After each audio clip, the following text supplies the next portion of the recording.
sweet, crispy, shrimpy fried goodness.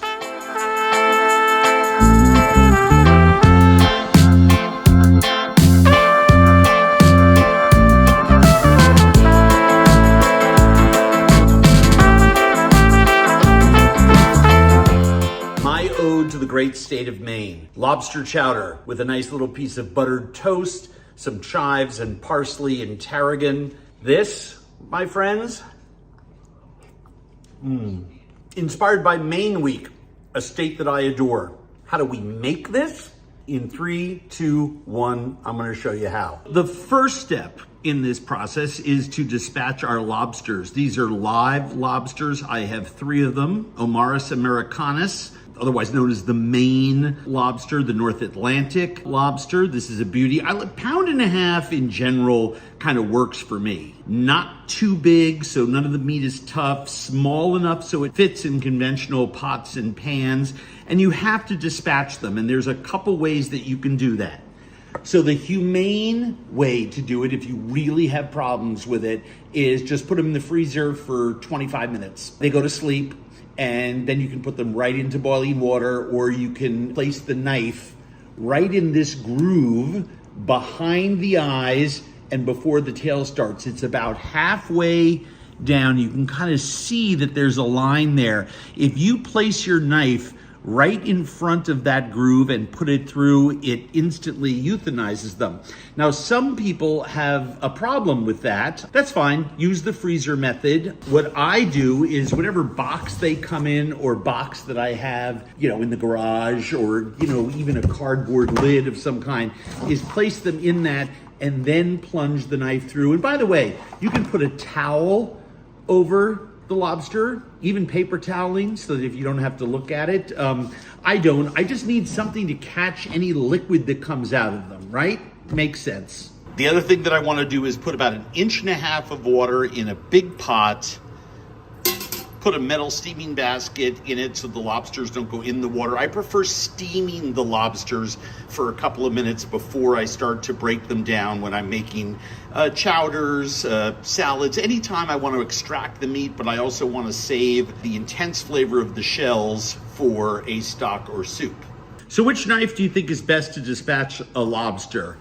A 12-inch knife, a 8.5-inch knife, or something smaller and sharper? You guessed it right, something smaller and sharper. A big knife on a round, hard, wet surface that's a little slippery is not gonna do the job. In fact, you may miss the target, or worse, hit your opposing hand. So use a small, sharp knife like this one. This is what a petty knife is really, really ideally suited for. I use a small hand towel because the lobsters themselves are slippery, right? So I just put those around the tip of the head because I still want to see where I need to place my knife, and I want to hold those claws down. There's a rubber band on them, but I don't want them to flail around. I take my petty knife, right, blade away from me, and I put it right down into the middle of the head. One quick motion, withdraw the knife, and then this can go right into my steamer pot.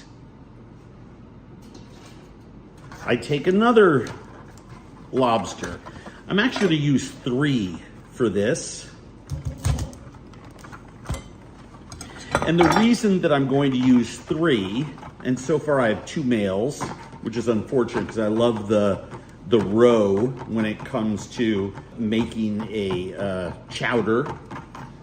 And the reason that I'm making a chowder with 3 lobsters is, you can do it with 1, but if I'm gonna go through the trouble of making a dish like this, I definitely want, oh, there's a female. I wonder if she'll have eggs. We'll see. I definitely want to make a big boy batch. It freezes well. And that's super, super, super important to me. Cook once, eat many, many times. This is gonna be delicious. That pot behind me has got the lobsters. I like to start it in cold water, and when that inch of cold water that's below the steamer comes to a boil, I turn it off and let it sit for a minute or two, and then I rinse the lobsters under cold water so that I can handle them better. They'll still be medium rare inside, but you can shell them and you still have a lot of flavor in the shells and in the head, which I need to make the foundational flavor for the chowder. Lay a couple of towels down to absorb liquid that comes out of the lobster while you're cleaning it. It'll really help you when it comes to restoring the kitchen to order, shall we say. I have a container here for the lobster meat, so I can, after I'm done shucking it, I can put all the meat into the refrigerator. I do not have a container for the shells. Why do I not have a container for the shells? Because the pot behind me, I'm gonna put some oil in and some aromatics and some tomato paste, and we're gonna scorch the shells in that pot, which I cleaned after steaming the lobsters in them. So the shells will just go right into that pot. Some liquid will be there, that's fine. So let me show you how to break down a lobster. It's super, super easy. And again, remember, this one is just medium rare on the inside. But it's the same if you're doing a cooked lobster for lobster rolls. Let me lower the camera here so you can see it and move some of my stock out of the way and some of my dry seasonings. The first thing that I do, and you can do this over the container, is just take the claws off. They just twist right off like that. The next thing that I do is I simply twist the tail out of the head. And I don't know, but there's probably about a tablespoon or so of lobster juice already in the bottom there. And I just take the other part of that out. So now I have the two claws and I have the tail sitting in front of me, and I'm left with the head. And what I want to do now is probably the most important part of making lobster chowder, lobster bisque, anything using lobster shells. And that is, I want to remove these thready lungs that are on the sides of the lobster body. Super, super, super important, because when they cook inside the lobster, they can get very bitter. They also soak up liquid unnecessarily, and this is probably one of the more important things to do. They just come right off in your fingers. They're just attached to the shell. Make sure you get all of them. And then you have this interior of the lobster body that has all of these legs on it. And I just want to break these legs right off the lobster body. And with a small lobster like this one, you can just break the body apart into a couple of pieces. This carapace, this shell right here, doesn't have a lot of flavor in it. However, the head, which is here, has a ton of flavor in it, but I remove this little head sack that also has some bitter flavors. And I take this part of the lobster and I put it in there as well. I also have all the tamale in there. That's such good flavor. And I put this here. Now, what do I do with this carapace? It's kind of empty. You can crack it into pieces. I just find the smaller the pieces are, the better. And then I can take this entire thing and dump it into my pot. Then I come back over here and I twist these tail pieces, these fans that are on the back end of the lobster, throw those into my pot. And then I can see the meat in here is still a little bit raw in the middle. It's perfect. It's not overcooked because it's gonna heat up in that broth or that lobster chowder. We're gonna add it at the end. So I just crack it and then peel, just spread it with my fingers there, push this through, and I've got this delicious piece of lobster tail. And I've got these pieces of the shell. I'm just gonna crack this with my fingers. Whoop.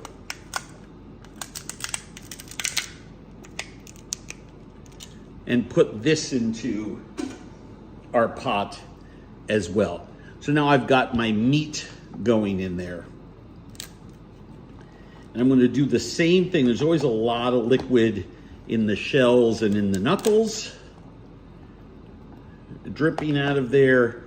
Slip the bands off. We don't need those anymore. Slip off this hard shell and drop that into one side. And I give that a nice shake because you can see lots of liquid comes out of there. I want that liquid, right? So I'm just gonna stand that up and I'm gonna do the same process with this other piece. Just jiggle, jiggle, jiggle, right? Because I want those beautiful pieces. Every piece of lobster meat on there is important to me. And then this is fairly soft. However, it's hard enough that if I crack it and thick enough that I risk cutting my fingers. And you can get a really bad cut from that. So just place it here and give it a whack with the back of your knife. And when you do that, it breaks apart in pieces and you can extract a perfect piece of claw meat. And I'll lay that on top of my tail. With the knuckles, just break them into pieces. You can actually push the pieces of meat through with your fingers. And these shells and the connective tissue that's with them has so much yummy meat on them, and this piece just comes out like that. And we just lather, rinse, repeat. And it's an easy process with every piece of the shell, with every piece of the lobster meat. And I just do the same thing that I did with those other pieces of lobster shell. I just put this into my pot. Now, this is always the one that everyone says, oh, how do I get through that really big claw? Same thing, a nice firm whack, right? And this shell comes right off. I want to make sure that I don't get that all mixed up with my meat. Sometimes you give it a whack on the other side and you can extract the entire claw right there. And because you've only cooked it just to medium rare, some of those internal bones will come right out as well. So now I have the meat of one lobster in here. Whoops. I have the meat of one lobster in here, the shells and the tail and the knuckles. The liquid from inside the lobster, which is really important for this. I'm just gonna set that aside and I'm going to repeat that with my other lobster. Okay, my third lobster here was the female. And that black stuff there is the roe, the eggs. They turn bright red, right? You can see that big roe sack there at the tail. I want to save that because it makes such a nice garnish. You can actually see on this one, it's starting to get a little red on that one edge. Remember, I said it's medium rare. And the roe goes all the way up the body of the lobster through the tail. So let's see what we have in here when we extract, slide the tail up. By the way, a lot of people will tell you, oh, run a skewer through the tail. Yes, I do that when I want a straight lobster tail for like a presentation salad or something, but not here. I'm just dicing it up. It's a wasted step. I'm making chowder. I'm not making a lobster salad for Eric Repair. All right, now that we have everything separated, we want to just cut our lobster meat. And I like cutting the claws in thirds. I leave the knuckles whole. I mean, it's just very important to me that this be lobster chowder, right? I mean, I'm not looking to have it be a delicious chowder that just has little shreds of meat in there. So I'm just slicing the tail in oblique cuts, which just means angling my knife, sort of creating triangular pieces, a little easier to eat. Anything that comes off, I scrape into my container. And then I have all of these juices at the bottom and some of the tamale, and I save that. And it's just gonna get stirred into my soup at the last minute. I've got my pot with all of my lobster shells, and I'm just gonna add a glug of olive oil.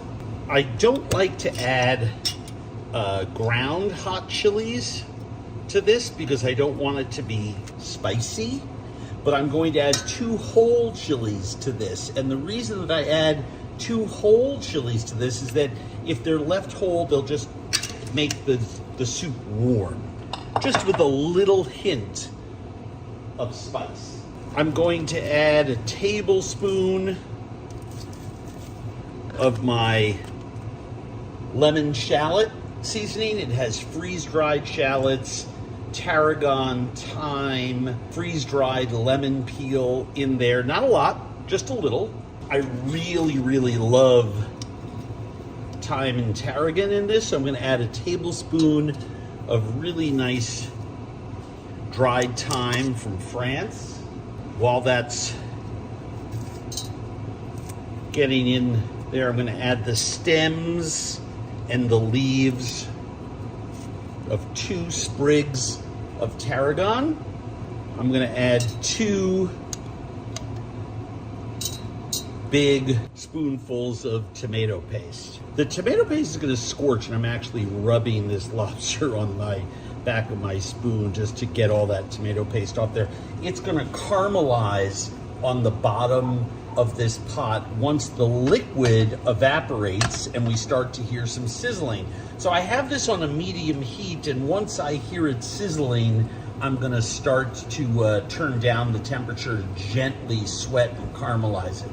Next up, I'm gonna add some trimmings from the tops of my leeks. I'm going to add the 2 ends of my onions, right? We're just gonna be cooking this and then straining this out after we add some liquids, and then we're gonna cook the nice parts of the onions and leeks into our chowder. So right now we're just sweating this, and I'm adding those ends to aromatize what's gonna be our really, really strong lobster broth. We're gonna add some celery later, so I cut off the tips of these, which are a little bruised and discolored. And then I have the bottom, the unusable part of the celery that's going to aromatize that broth as well. I'm going to add 1 carrot chopped up. Love that sweetness from the carrot. And by the way, I can now hear some sizzling going on, which means a lot of moisture is evaporated. Not all of it, but a lot of it. Once I stir it, those shells are going to let out more moisture. So I'm really going to let those shells kind of toast for a couple of seconds there. And then we're just gonna keep stirring this. I don't wanna burn the tomato paste or burn any of the lobster pieces or the herbs, the garlic or the onion, because then that burnt flavor is gonna dominate this lobster broth. But I do wanna toast and caramelize it so I have a stronger tasting broth. So I'm just gonna do that super carefully, and you'll see that in a couple minutes. Using one of my special spoons, the one with the hole in it, so I don't splatter lobster stuff everywhere. I'm gonna start stirring this, and the reason that I know to start stirring it, I could smell toasty lobster aroma. Yep, and look at that, no more liquid. There's no liquid on the bottom there. So we're gonna stir this up. And the reason I'm stirring vigorously is I want that tomato paste to spread out in that lobster moisture, and you can sort of see it on the bottom there, right? Just kind of all becoming one, and that's gonna help us caramelize it and shorten this process, and it's gonna help me ensure that I don't burn it, that I just toast it. And then the next step is gonna be deglazing it with some brandy. Oh my gosh, I forgot my shallot ends.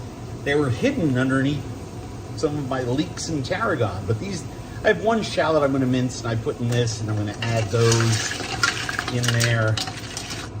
It's very aromatic, it's very lobstery. I can smell the herbs, the tarragon is coming out. Now, we cook with all our senses, including our hearing, and I can hear the sizzle in here, and I can now see some of that caramelization of the tomato paste, actually scorched light brown tomato paste streaks on the bottom of this pot. So let's go in. I'm just using a good brandy, nothing super expensive, and I'm gonna add, I don't know, maybe a half cup. And I'm gonna let that simmer till it's almost evaporated. It's gonna pull a lot of flavor out because it's got a lot of alcohol in it. It's gonna pull flavor out of our shells, and we're gonna cook this until it's almost dry. And you might ask, how do I catch it at just the right time? And the answer is by adding some more liquid. I'm gonna add some wine. Get some of that acid from the wine, and the alcohol in the wine will pull out flavors from the shells. This takes a minute or so. All right, so the brandy is almost evaporated. I'm gonna add probably a cup of white wine. And I'm gonna just raise the heat a little bit just so that I evaporate that a little faster, and I'll get my stocks ready that I'm gonna add in here. Then we slap the lid on this thing and cook it for half an hour, 45 minutes, and get all the flavor out of that lobster. The wine is almost evaporated entirely, and the smell is just unbelievable because now the vegetables, the lobster, the herbs, everything is cooking together, and it just smells grand. I'm going to add 4 cups of fish broth. That was made from halibut and monkfish bones. You can buy really good fish broth these days. There's I think it's Italian, they're not French, I think it's Italian, I think they're Spanish, called Aneto, A-N-E-T-O, that's sold in a lot of specialty shops, but they make a great one. I'm going to add, because it gives an umami elegance, I have dashi here, and I'm gonna add about a cup of dashi. But what you really will taste is a lot of umami. I mean, this is just gonna reek of lobster when we're done with it. I don't add clam juice, it tends to be too strong, but I do add, and if you've been watching me cook over the years, you know how much I'm always saving my bones and shells to make chicken stock, fish stock, and all the rest of that kind of stuff. By the way, fish stock, shrimp stock, all that stuff is on the website. But I have a quart of shrimp broth. And I'm just gonna throw that into the party. So I've got about 8 cups total. And we're gonna bring that to a boil. But it's basically, this is what we call enough broth or stock to cover. And we're gonna cook this for a relatively short amount of time. I mean, I'll let chicken broth go for 24 hours, but I only want this, or stock, to go for like 24 hours. I only want this to cook for about, I'm just gonna say 45 minutes from the time it starts strongly simmering to the time I take it off and strain it, because I want the lobster flavor to come out, but I don't want it to taste like iodine or shell. And the secret to making fish stock with fish bones, shrimp stock with shrimp shells, lobster broth with different stocks and vegetables and things is to not overcook it. And you can taste it, like taste as you go. That's how you learn all about the flavor transfer. There we have it. Let that come to a strong simmer. You can see this coming to a strong simmer, low boil, whatever you want to call that. The aroma's beautiful. I didn't burn anything. So we're going to stick the lid on there, and we're going to turn the heat down to something low so that we maintain a simmer. I'll peek at it in a couple of minutes just to make sure that it's not too strong a simmer or too low a simmer. Just a nice light simmer, and let it go for about 45 minutes. So while that's simmering, let's cut our vegetables. First up, those leeks. Split them, give them a nice rinse. I'm really happy to show you there's dirt in between those leaves. So you want to make sure that you rinse them. So I'm going to cut these leek pieces and give them a nice little rinse before I chop them. So I'm going to grab sort of 3 halves at a time. And again, I'm just using the whites and pale greens. The section right above that is what I put in the stock, and the dark green fibrous stuff at the top, well, that's the stuff that I saved for stocks and things like that. You saw us use the tops and the bottom of the celery. So I'm just cutting these celery spears into 1/4 inch pieces. And what I'm shooting for here is, a cup and a quarter of each vegetable. Leek, carrot, celery, onion and shallot mixed. These are some rinsed and washed carrots. I'm just gonna cut these into coins at an angle. I love cutting vegetables for chowders into different shapes. So we have half moons of leek, we have square 1/4 inch dice of celery, and now I have this sort of ovaloid shape on the carrot. It's gonna be a yummy chowder, I can tell you that. Onion, the usual. And when I have both ends removed, it's easier just to make slices.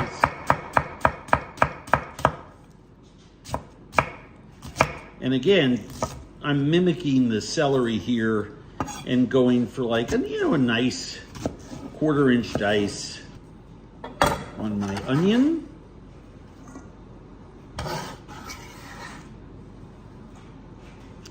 And I'm going to do the same with my shallot. Let's do a different shape. I'll just do thinly sliced. That way people can bite down on nice pieces of shallot. We're also going to finish this with chive.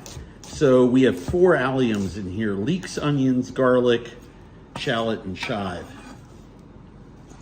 And they all have different flavors. All in the same family, but all with different flavors.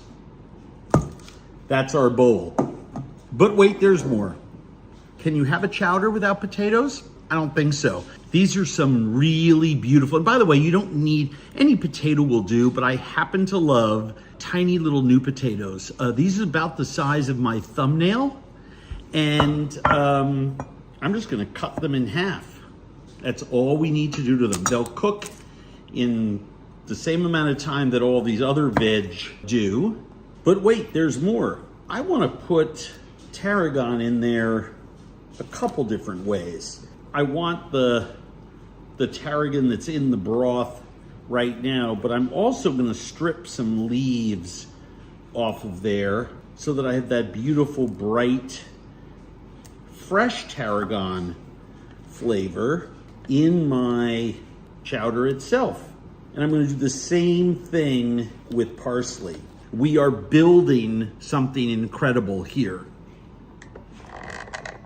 Well, it's a symphony. So if you dump every single ingredient into a pot all at once, and then right on up to the cream that's coming later and the lobster pieces, and you cook it and you dump it into a bowl, it'll taste good.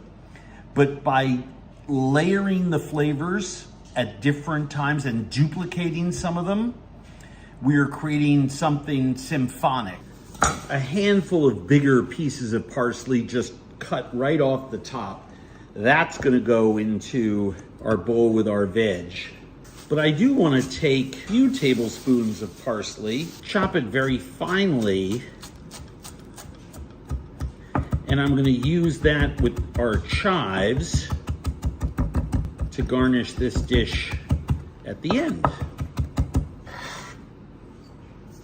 Little chopped parsley, I have some nice chives from the market.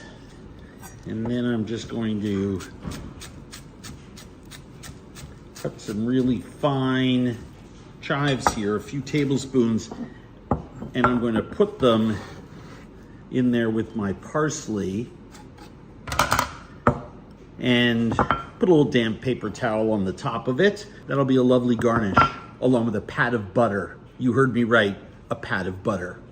Well, as Holmes always said to Watson, the pot thickens. Well, actually, he used to say the plot thickens, but I'm going to say the pot thickens because this is now ready to be turned off. It's been simmering for about 45 minutes. We're going to let it cool for a couple minutes, then we're going to taste it, strain it, and we'll get on with the business at hand, shall we?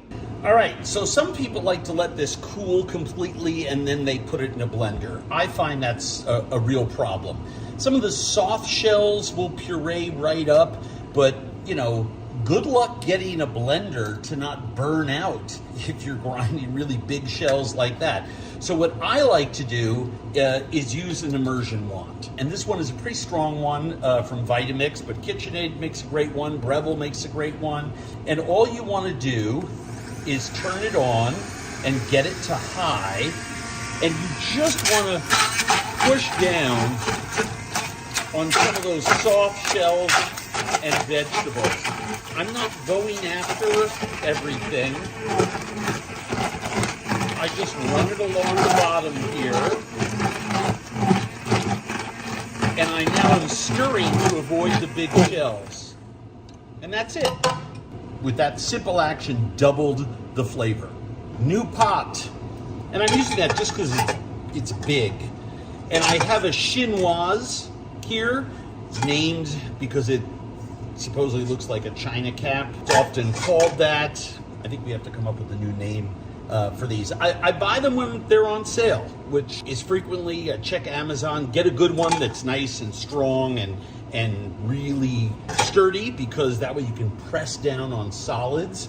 All we're gonna do is we're gonna take our stock and I'm going to scoop it in there in batches and press down on it and then just keep discarding the shells. If you dump the whole thing in, it's gonna spill all over.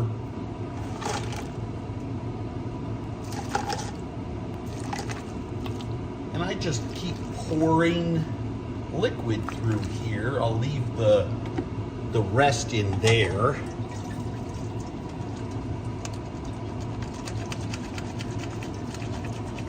And you can see what's come out of there. Kind of looks like lobster bisque, except it's thinner than that, but it's just got that incredible aroma. Use a sturdy spoon, whatever you like.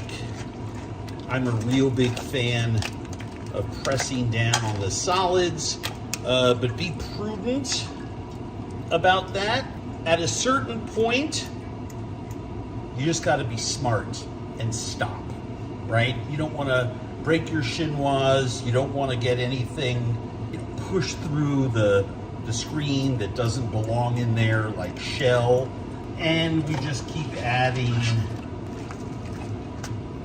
more liquid and shell to this party.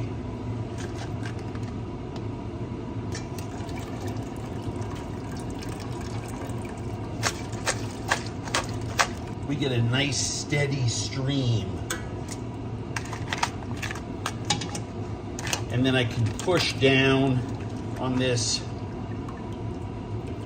and really extract everything beautifully, beautifully strained. That right there is stunning. Wipe your spoon off so you don't get any shell in there, and give it a taste. Wow, perfect. No bitterness at all.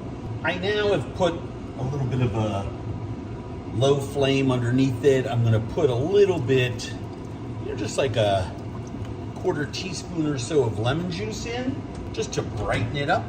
We're gonna quickly flash saute our veg and put that in there. We'll start seasoning it. Eventually, after 20 minutes, when all the vegetables are tender, including the potatoes, we'll add our lobster, which will put another, remember, cup and a quarter of lobster juice back in there. So if we have some reduction now, we're gonna not lose anything in volume at the end, but the reduction now will just intensify the flavor a little bit. So we don't mind simmering. So earlier we talked about building layers of flavor.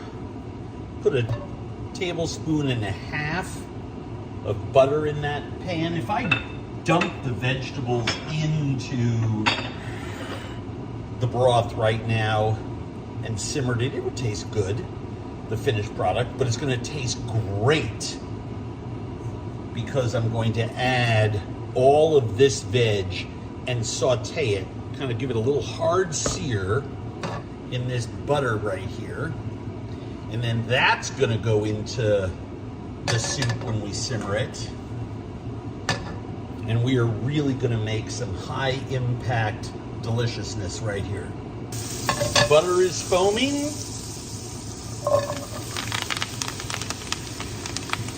Let's go in there with all of our veg. Sprinkle that with a little bit of salt. Season that with a little pepper.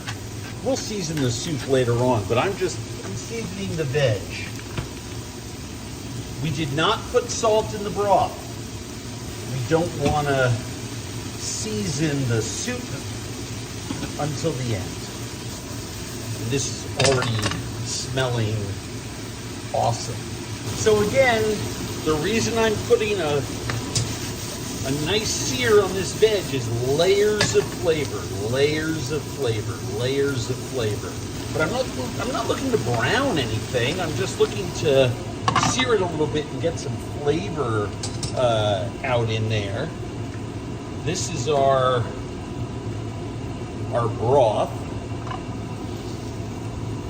our base, right? This is beautiful. And I'm just going to slowly add all of this in there. Starting to look like a chowder to you? Lobster chowder. The best. Yummy. It just reeks of the state of Maine. It reminds me of cold, late fall and early spring mornings with my dad eating a bowl of this at a restaurant like the Porthole or 4th Street. It's kind of come off menus as of late, which is sort of weird because lobster's getting more and more expensive, and I love things where you can eat the meat and then, I mean, you don't even need to you could have eaten that lobster meat in one dish and then used all the shells to make this and get a whole other meal out of those shells with this soup. This has been simmering for about 15-20 minutes. I just tasted it. The herbs, the vegetables have now rounded out those flavors, and it's time to cream our soup. So there's about 3/4 of a cup. Give that a little bit of a stir. I usually like to put about a cup. So let's put a few more of those in there.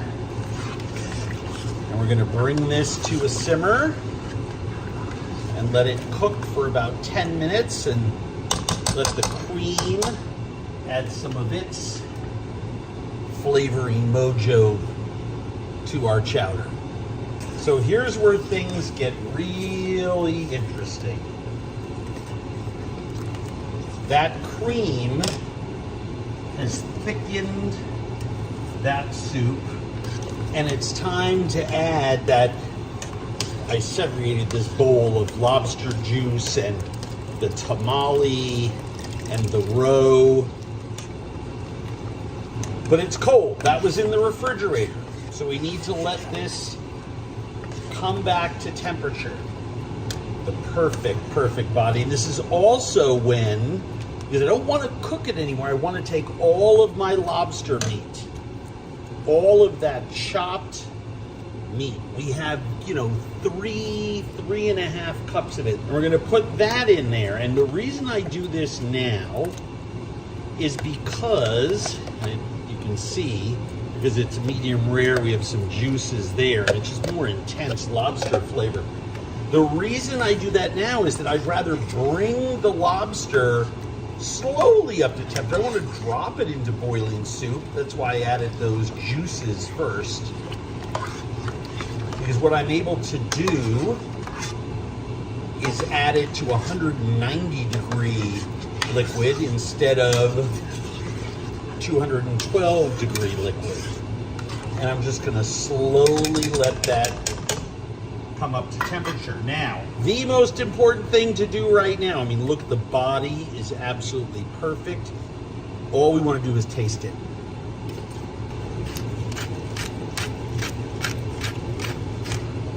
A little pepper, a little salt. And I don't taste it for salt until all of that lobster juice is in there, because there's so much salinity in there. Remember, we seasoned our vegetables with salt. We're just gonna slowly let that come up to temperature. I have this on in between low and medium, and I don't know if you can see, but there's little steam coming off there. I just don't wanna make the lobster meat tough. It's been about 3 or 4 minutes, and it's about to come to a simmer. But I think you can see here how many, just the volume of solids that's in here. You can also see, I hope, those little red flecks. Those little red flecks in there, like on that potato, are all those lobster eggs from the lobster roe. Remember that we put in there? There's a big piece right there. If I see a big piece, I just break it up. Remember that parsley and chive mixture?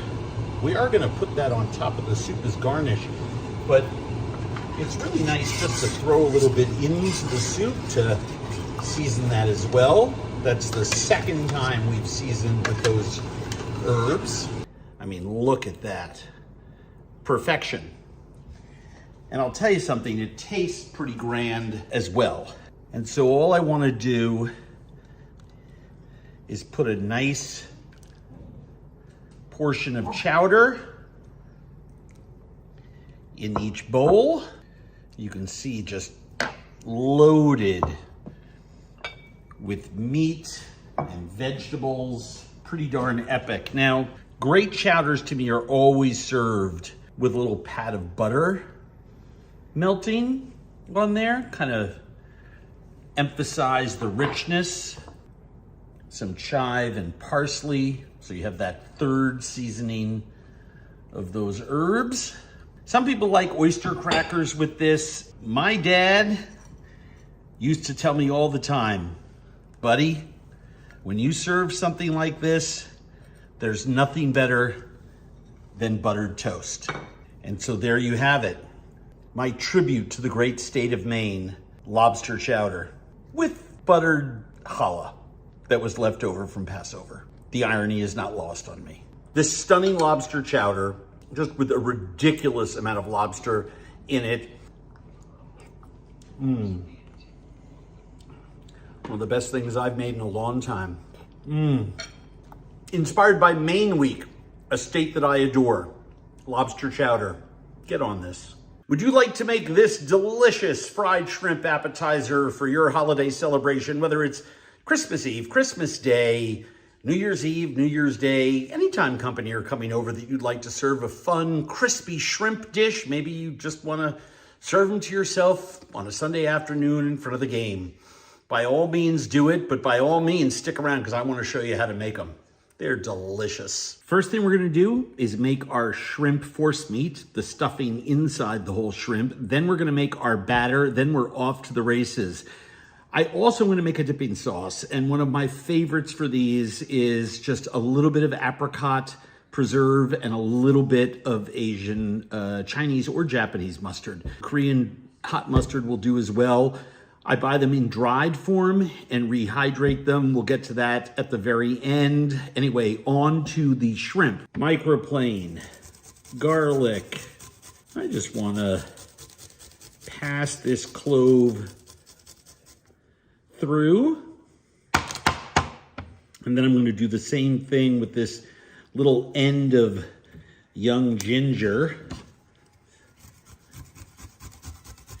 Got this at the Asian market. The skin is almost translucent. It's not brown and dry and papery. And when it's like that, you can literally just grate the entire thing in there except for the ends.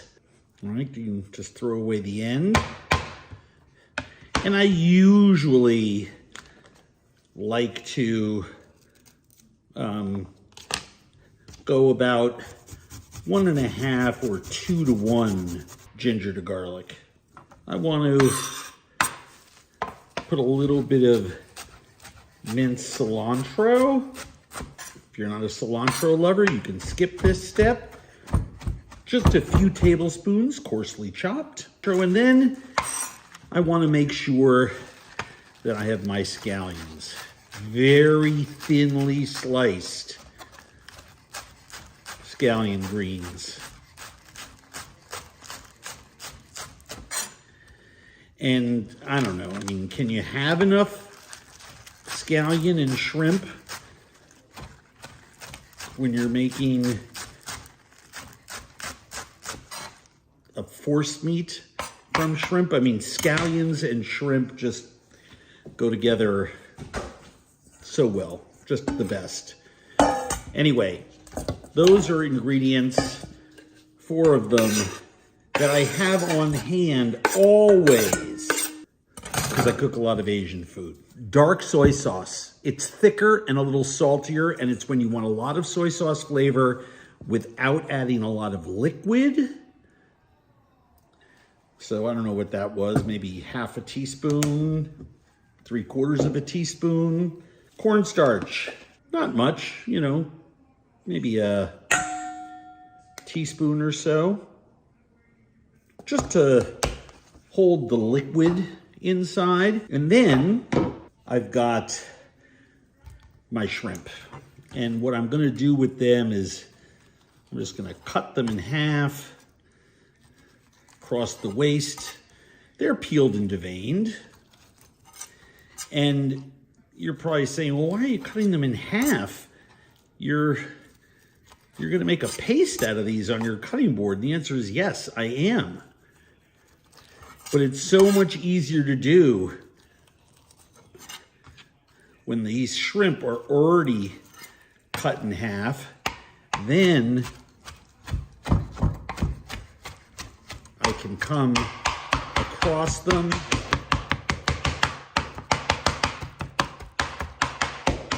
and I don't have to worry about chunky pieces because they're already sliced pretty thin. Now, Do I ever use a food processor for this? You bet I do.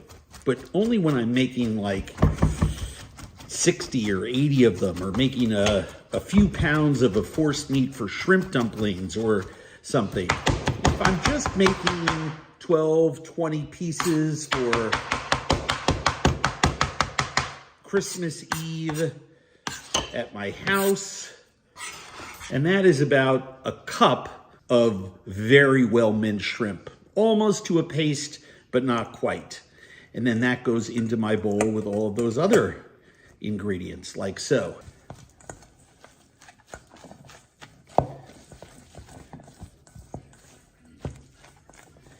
And I'm just gonna mix this together. Don't be freaked out by the fact that that dark soy is very dark, and it turns your mixture into something that looks almost like a mushroom. But don't worry, it's gonna be beautiful and pink inside of our fried shrimp. You know, some people always ask me, do you ever put some hot chili in and make this spicy? And the answer is no. I'll add spice to the batter if I want to the dipping sauce, or make a spicy dipping sauce. But I let this stay nice and trim. I really want the scallion flavor to be very, very, very dominant in there. So there we go. There's that. I have all of these other shrimp peeled and deveined. And what I want to do here is I find the place right down the center where I took the vein out, and I put a small knife right through. And then I just come down. I don't want to go all the way through, right? So all I've done is created an area that I can stuff with my force meat, put a nice ball of stuffing in there where my finger is, and then dip it in my batter and deep fry it. And I have these wonderful shrimp balls that will sit on the plate like this. I know, it's amazing. So I'm gonna do this one more time for you. Right near the top. And yes, do you need a sharp paring knife? You bet you do. And just open it up. And I'm just gonna repeat. See you in a minute. All right, batter, bowl, 1 cup all-purpose flour, 1/2 cup milk. We whisk the whole thing together. 1/2 cup ice water, and yes, I usually let that sit with the ice in it, and when I whisk it, the rest of those cubes will melt, but it keeps my batter very, very, very, very cold. Baking powder, not baking soda, baking powder, 1/4 teaspoon.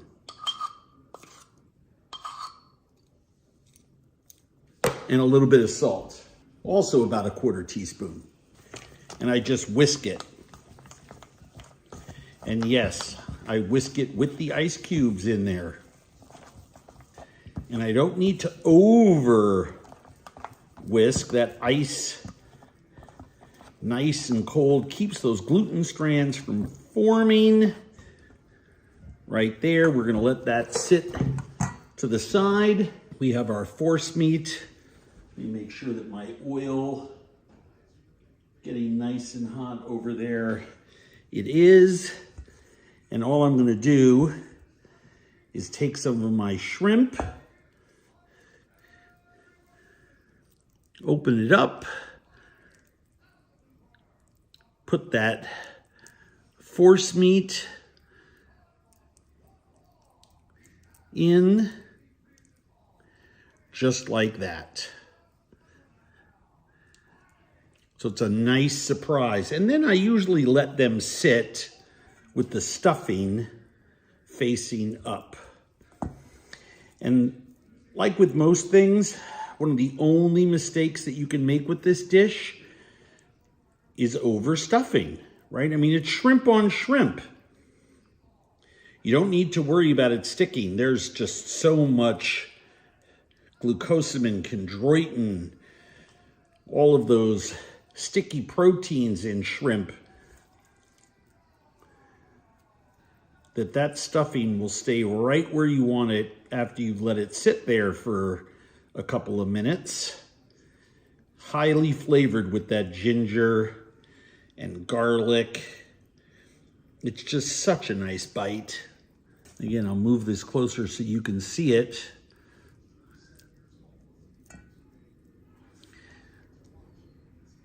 And you just push down there and seal it, and I'll let that sort of, I want to see it come through the backside where that little hole is. Now, a lot of people say to me, what do you do if you cut through the end?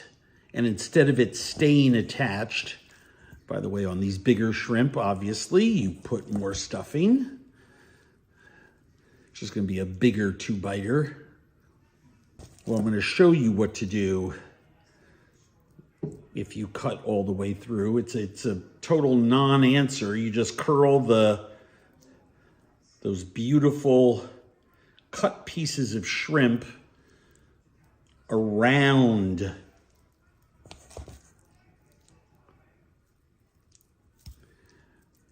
instead of through. And I'll show you what I mean in a second. I just want to get a little further along. I have 4 or 5 more of these.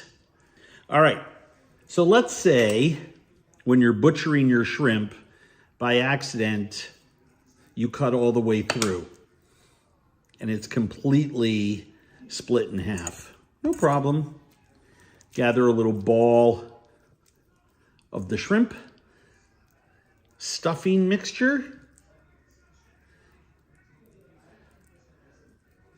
and just curl the shrimp around it.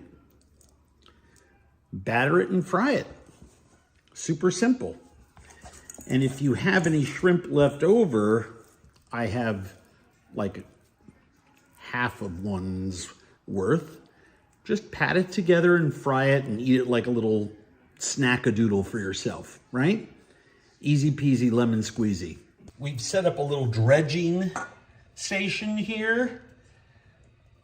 Super, super simple. Shrimp goes in, put some sesame seeds on there, and let it go in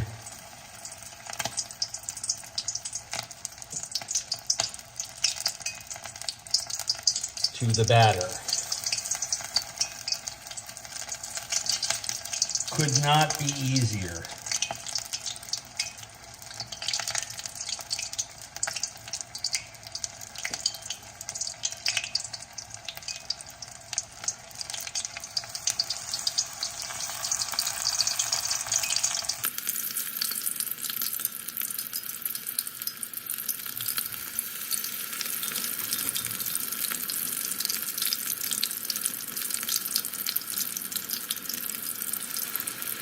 And I'm just frying in a little pot, and I'm still able to get 6 of them at a time in there, so I can do 2 batches. I just rotate them for even cooking, but look at how crisp and brittle those are. You can sort of see the ones that went in there first.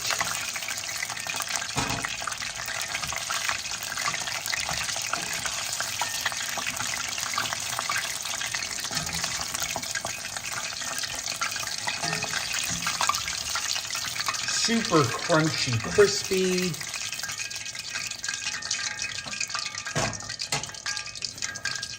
And now I can do my next 6. All right, so I use S&B brand, and I just mix, a teaspoon or 2 of the dried powder with warm water and let it sit for 20 minutes, whisking it together till it's nice and strong and aromatic. And then I mix it, I don't know, 2 to 1 with apricot preserves. I like it nice and mustardy. strong and mustardy, but I want that sweetness from the apricot preserves. And I don't want to use some sort of like fake sweet and sour sauce. And I have found that this mixture is so good. And I just mix it in one bowl and serve it in another already combined.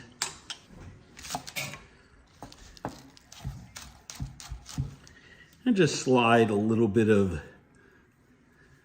green onion onto the top for a little garnish. And that is it.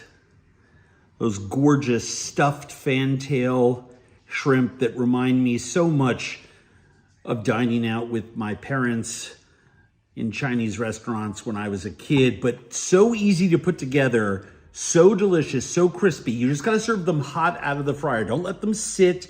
Don't cook them before company arrives. Just cook them and serve them and let people, it's a burn your fingers type of dish. The key here is a cold batter, and there you have it. Absolutely delicious and wonderful. And how do these taste?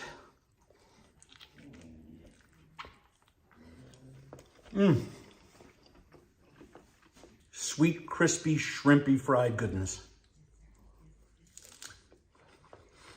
These were live primes before I cleaned them. We've removed the lungs, those little feathery pieces that are there, and just snipped away the eyes that some people find objectionable. I have a pan preheated right over here, and I'm just gonna put 2 tablespoons of butter into there because I want to have enough fat that I'm actually frying in there. And then that brown butter with all of those juices from the crabs are going to be the foundation of my sauce. I'm going to turn this up. And while that's melting, I'm going to use the back of my knife and I'm going to crush some pistachios. And once you crush them just a little bit like that, they're then safe to chop. Because if you start chopping them while they're round, you run the risk of slipping and cutting yourself. And I want to chop these as opposed to grind them, so I get some nice crunchy bits in there. These are already really, really well toasted. I love the flavor of pistachio with this dish, and I also love the texture of pistachio with this dish. If you have hazelnuts, try it with that. They work well. Even pecans work well, but pistachios with this brilliantly colored. So you're gonna love the look of this sauce. It eats deliciously, but it's super gorgeous too. All right, flour. Some people like to season their flour. I find when I'm doing like fried chicken, it's a must. When I'm dredging fish, it's a must. When I'm dredging anything, it's a must. But with something like soft crabs, I find it better to make sure that I just have some salty coverage on all of it because they're so moist on the outside. And I'm gonna put black pepper on top of those as well. This stuff adheres to the crab so well. I'm gonna season again when it comes out of there, so I'll have a lot of opportunity for that. I love soft crabs. And for those of you that have never cooked or eaten them before, this is a Maryland blue crab, right? Hard shell that once a year sheds its shell. So it digs its claws into the silty bottom of the Chesapeake Bay and it walks backwards. It wiggles out of its own shell. One of the coolest foods in the world. And I'm doing these in the style of the Miller a la Meunière. And you lay them in when you first start to see those tiny little bubbles coming up there. And the reason that I lay them in so quickly like that is that if you put them in too hot a pan, you get too many explosive spatters. There's a lot of liquid in these soft shell crabs, right? A lot of water. And so when you deep fry them or shallow fry, as opposed to sauteing, but even when you saute, you run a tremendous risk of getting a lot of pops and pings from the water exploding inside of these delicious little crustaceans. And I have room for 6 in here. By the way, you notice that I have these really cheap school sort of art trays. You can buy them on the internet. It's a cook's best friend. If you love to cook and don't have a lot of these trays lying around, you should, because cleanup for anything is a breeze, and you always need them for vegging or seasoning stations, and they work really, really, really well. So, dust off our hands, raise this up a little bit. Now that everything is in there, we've dropped the temperature by putting the cold seafood in there. When they come out, capers, lemon, chopped parsley and tarragon. I've left the tarragon leaves whole. You can just tear them up if you don't want sort of bigger ones, but I like bigger pieces of the leaf. I have a couple tablespoons of chopped parsley. I've got my pistachios, and obviously Negronis made with gin or vodka. I've seen a lot of different versions, but primarily those two. Campari and sweet vermouth. And so what I like to do is I like to add in this recipe equal parts, just like a tablespoon and a half, 2 tablespoons of each, and I'll add another little knob of butter and some lemon juice to bring all those flavors together. If you look here in the pan, we're sauteing right now in butter. The butter is browning. The flour is going to help tighten that sauce and thicken it when we finally add our liquid ingredients. And now all we do is sit around and wait for them to brown in one side. 3 to 4 minutes on the first side, and then 2 minutes on the other side, and a prime size soft shell will be absolutely perfectly cooked.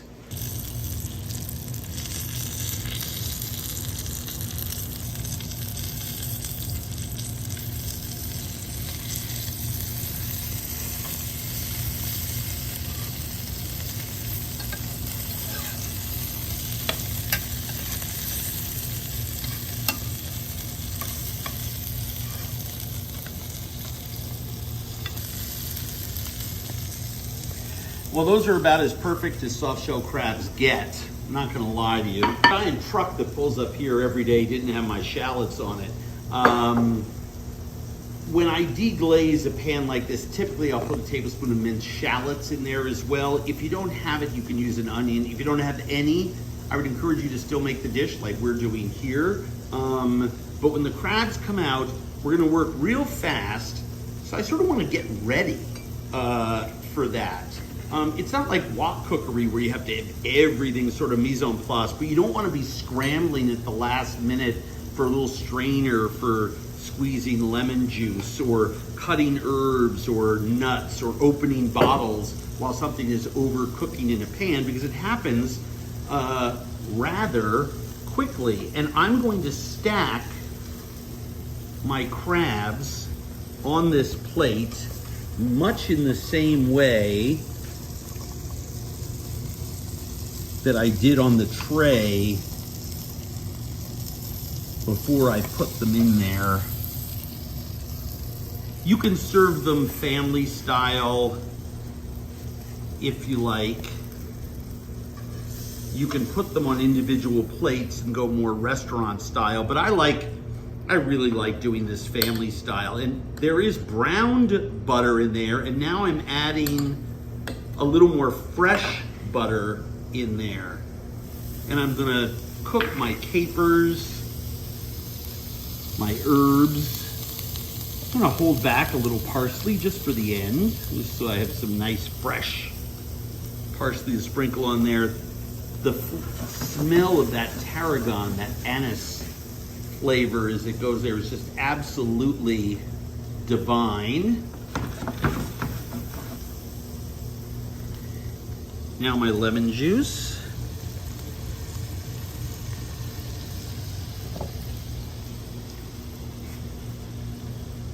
You always want, crab is a relatively rich seafood, and we have that butter in there, so you want to have some nice acid to add there. If you don't have any fresh lemon juice, you can add some wine, you can add some champagne vinegar or any other good kind of vinegar that you have. And then just a little bit of that sweet vermouth, an equal amount of Campari. So we have sweet, we have bitter, we have sour. The butter is going to supply us with our sweet. And I add that one last little pat of butter in there, because as this reduces, I want that yummy, rich butter feel in there. And I want that last teaspoon of butter to help us season our sauce a little bit too. I want that to help round out all the flavors there and thicken the sauce, which it will. And I just increase the heat, let some of that liquid evaporate and let the sauce tighten up. Those are resting. They're actually still cooking a little bit now. This will just take a second or two.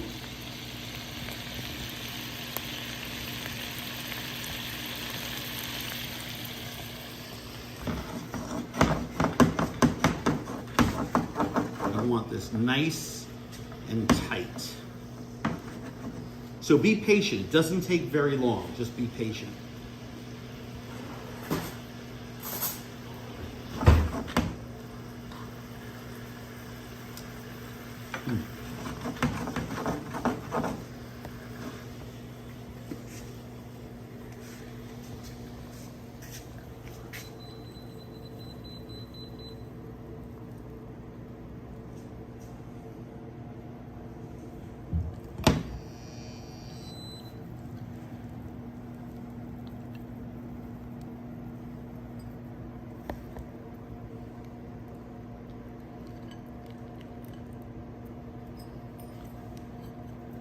Remember what I told you about that stunning looking sauce?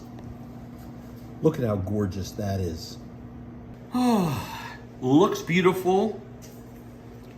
I know how it tastes, which is why I can't wait to dive in to more of this.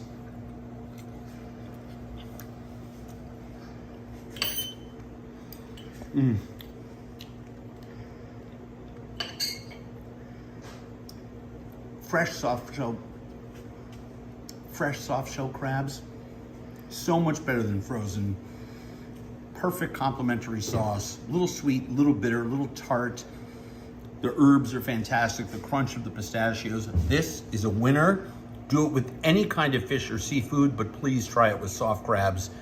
Negronis and soft crabs, perfect, perfect summer matchup.